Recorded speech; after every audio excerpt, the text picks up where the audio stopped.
अस्सलाम वालेकुम, मैं मोहम्मद आमिर।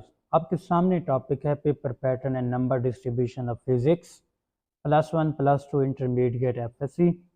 ये टॉपिक मैं इम्पॉर्टेंट क्यों समझता हूँ, क्योंकि मैं समझता हूँ कि जैसे ही बच्चा मैट्रिक से एफएससी में जाता है, इंटरमीडिएट में उसकी एनरोलमेंट होती है, तो उसे शुरुआत में ही पेपर पैटर्न और नंबर डिस्ट्रीब्यूशन बता दी जाए, ताकि वो पूरा साल जो तैयारी करे वो पेपर पैटर्न और नंबर डिस्ट्रीब्यूशन पेपर की देखते हुए तैयारी करे, ताकि एट द एंड उसका पेपर अच्छा हो सके। तो अगर बच्चे ने मैट्रिक कर ली और वो इंटरमीडिएट में गया, तो इंटरमीडिएट में अगर वो साइंस के सब्जेक्ट्स में इंटरेस्टेड है, तो साइंस के 3 बेसिक प्रोग्राम होते हैं। प्री मेडिकल जिसमें फ़िज़िक्स है, प्री इंजीनियरिंग उसमें भी फ़िज़िक्स है, और आईसीएस इसमें भी फ़िज़िक्स का सब्जेक्ट पढ़ना पड़ता है।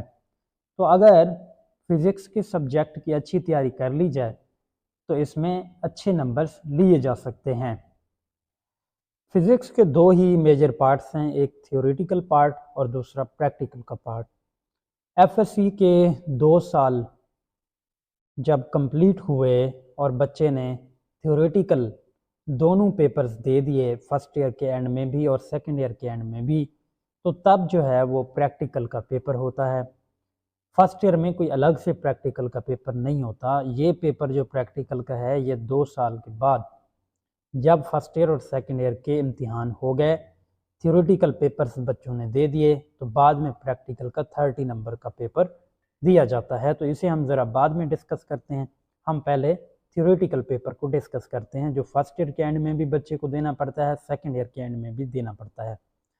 तो जो थ्योरेटिकल पेपर है 85 मार्क्स का होता है, और उन 85 मार्क्स में जो मल्टीपल चॉइस क्वेश्चंस हैं, मींस एमसीक्यूज जिन्हें हम कहते हैं, हर एक एमसीक्यू 1 नंबर का होता है। 17 एमसीक्यूज होते हैं और 17 एमसीक्यूज के 17 नंबर्स होते हैं। और ये जो 17 एमसीक्यूज हैं, ये बबल शीट पे फिल कराए जाते हैं, और बबल शीट की अहमियत होती है कि उस पर आप अपना पेपर को कोड और रोल नंबर लाजमी लिखें, और वो बबल शीट आपसे ले ली जाती है। फिर आपको सब्जेक्टिव पेपर दिया जाता है, और सब्जेक्टिव पेपर में 2 पार्ट होते हैं, एक शॉर्ट क्वेश्चंस का और दूसरा लॉन्ग क्वेश्चंस का। शॉर्ट क्वेश्चन 2 नंबर का होता है। तो शॉर्ट क्वेश्चन ये जो 2 नंबर का होता है, ये टोटल आपने 22 शॉर्ट क्वेश्चंस करने होते हैं। कैसे? इस सब्जेक्टिव पार्ट में जो फर्स्ट पार्ट है शॉर्ट क्वेश्चंस का, उसमें फिर 3 सेक्शंस होते हैं कि 12 में से 8 शॉर्ट क्वेश्चन करें। इसी तरह दूसरे 12 का जो सेक्शन होता है, उसमें से भी 8 करें। तीसरा होता है 9 का सेक्शन, उसमें से आप 6 करें। 22 शॉर्ट क्वेश्चंस और हर एक 2 का है, तो इस तरह से 44 मार्क्स उसके बनते हैं। लॉन्ग क्वेश्चन 8 नंबर का हुआ, तो ये किस तरह? 8 नंबर के लॉन्ग क्वेश्चन में जो थ्योरेटिकल लॉन्ग क्वेश्चन आपने करना होता है वो 5 नंबर का, और साथ में न्यूमेरिकल जो है वो 3 नंबर का होता है। अब ये लॉन्ग क्वेश्चन थ्योरेटिकल और न्यूमेरिकल क्या एक चैप्टर में से आना है इसका पेयर, या डिफरेंट चैप्टर में से आना है, तो वो जो पेयरिंग स्कीम है वो उससे पता चलता है, जो पेपर से कुछ दिन पहले आपको बता दी जाती है। बहरहाल, तो इस 8 का जो लॉन्ग क्वेश्चन है, इसमें कभी 5 लॉन्ग क्वेश्चन दे दिए जाते हैं कि उनमें से आप 3 कर लो, या फिर 3 का एक पोर्शन बनाते हैं कि इनमें से 2 करो, और 2 का बनाते हैं कि इनमें से आप 1 करें। अल्टीमेटली आपको 3 ही लॉन्ग क्वेश्चन करने होते हैं, और उन 3 लॉन्ग क्वेश्चन के 8-8 नंबर करें तो ये 24 नंबर बनते हैं। इस तरह से 17 एमसीक्यूज़ के, 44 जो हैं वो शॉर्ट क्वेश्चंस के, और 24 किसके? लॉन्ग क्वेश्चन के। टोटल 85 बने।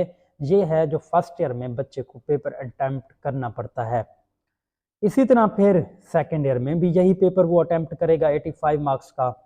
अब फर्स्ट ईयर के 15 नंबर बच गए, पेंडिंग हैं। सेकेंड ईयर के भी 15 नंबर पेंडिंग है, और वो 15 नंबर और 15 नंबर मिलके 30 नंबर बनते हैं, और वो प्रैक्टिकल के होते हैं। असल में जो ये प्रैक्टिकल का पेपर है वो सेकेंड ईयर के भी लास्ट में होता है, लेकिन इसमें ख़ास जो बात है वो ये है कि 15 नंबर फर्स्ट ईयर के जो हैं उनकी नोटबुक फर्स्ट ईयर से ही बनाना बच्चा शुरू कर देता है।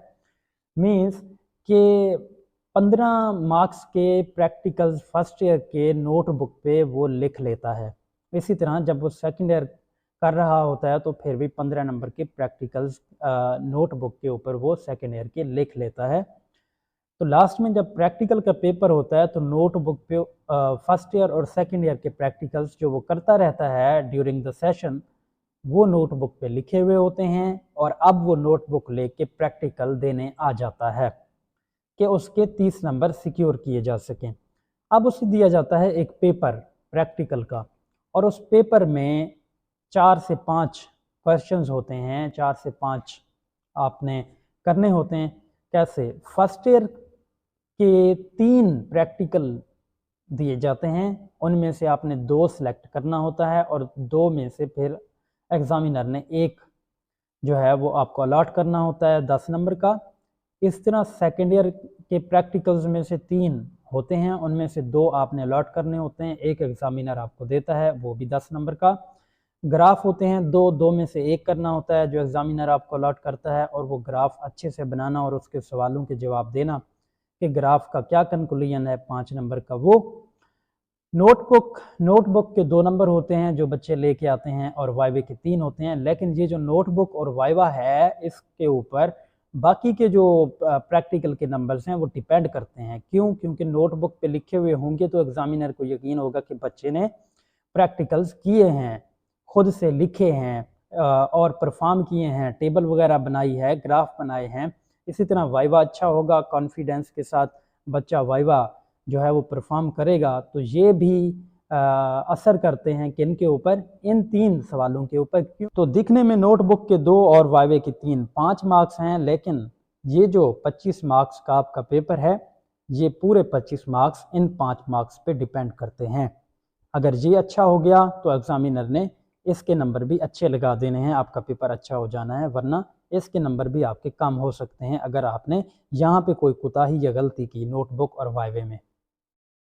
थ्योरी और प्रैक्टिकल एफएससी अच्छे नंबर उसमें कैसे लिए जा सकते हैं? थ्योरी का जो पेपर आपके पास होगा जिसमें एमसीक्यूज़ का पहला पार्ट, जैसा कि मैंने आपको पहले बताया 17 नंबर का, तो उसको अच्छा किया जा सकता है practice as much as possible. जितना हो सके आप प्रैक्टिस करें। चैप्टर के लास्ट में भी एमसीक्यूज़ दिए हुए होते हैं और चैप्टर के अंदर से भी कोशिश करें एमसीक्यूज़ बना के उन्हें सॉल्व करने की कोशिश करें। तो ये 17 नंबर है। शार्ट क्वेश्चंस में 2 में से 2 नंबर जो ले गया वही कामयाब है। ये नहीं है कि 44 में से 30 नंबर ले जाए या 44 में से 35 नंबर ले जाए। बात हो रही है कि एक शॉर्ट क्वेश्चन के 2 में से 2 नंबर जो ले गया वही कामयाब होगा, उसके अच्छे नंबर आएंगे। और शॉर्ट क्वेश्चन चाहे कोई लाइक बच्चा है चाहे कोई मेंटली वीक है, शॉर्ट क्वेश्चन सब पे ऐसे समझें कि फ़र्ज़ हैं। सारी बुक के शॉर्ट क्वेश्चंस करें, 10 चैप्टर हैं, 11 चैप्टर हैं, सब के शॉर्ट क्वेश्चंस आपको करने हैं और इस तरह करने हैं कि 2 में से 2 नंबर आएँ। और 2 में से 2 नंबर कैसे आ सकते हैं? आपने गौर करना है कि जो बॉडी होती है शॉर्ट क्वेश्चन की जिसमें आपने लिखना होता है, कभी कोई चीज़ें पूछी जाती हैं यस या नो में, तो आपने यस या नो में जवाब देना है और उसके नीचे फिर उसकी डिस्क्रिप्शन भी लिखनी है कि यस है तो क्यों, नो है तो क्यों। और इसके अलावा कोई लॉ है या स्टेटमेंट है तो उसको आपने एज इट इज़, जैसे स्टेटमेंट या लॉ है उसको वैसे ही लिखना होता है, उसमें कोई रद्दोबदल कोई तब्दीलियाँ करनी नहीं होती शॉर्ट क्वेश्चन में। इसके अलावा कोई लॉ या स्टेटमेंट की इक्वेशन या फार्मूला है तो वो भी आपने लिखना है, कोई डायग्राम या सर्किट डायग्राम बनती है कोई, तो उस इन सब चीज़ों को आपने एक शॉर्ट क्वेश्चन में देखना है। अगर तो ये सारी चीज़ें इनकी फॉर्मेलिटी पूरी हो गई तो फिर जो चेकर है, जो पेपर आपका चेक कर रहा है, वो कोई भी नंबर काट नहीं सकता, उनमें से आपको पूरे नंबर मिलेंगे। लेकिन अगर उसमें ये कमियां कोताहियां हुई कि सर्किट डायग्राम नहीं बनाई, इक्वेशन नहीं लिखी, फार्मूला नहीं लिखा या स्टेटमेंट आपने लिखी और उस यस नो में सिर्फ यस नो में जवाब दे दिया, उसकी डिस्क्रिप्शन नहीं लिखी, तो ये छोटी छोटी चीज़ें होती हैं जिस पे अगर आप गौर करें तो आप 2 में से 2 नंबर ले सकते हैं। अब आते हैं लॉन्ग क्वेश्चन का पोर्शन जो है। लॉन्ग क्वेश्चन में 5 में से जो आपने 3 करने होते हैं उसमें न्यूमेरिकल और थ्योरेटिकल लॉन्ग क्वेश्चन होता है।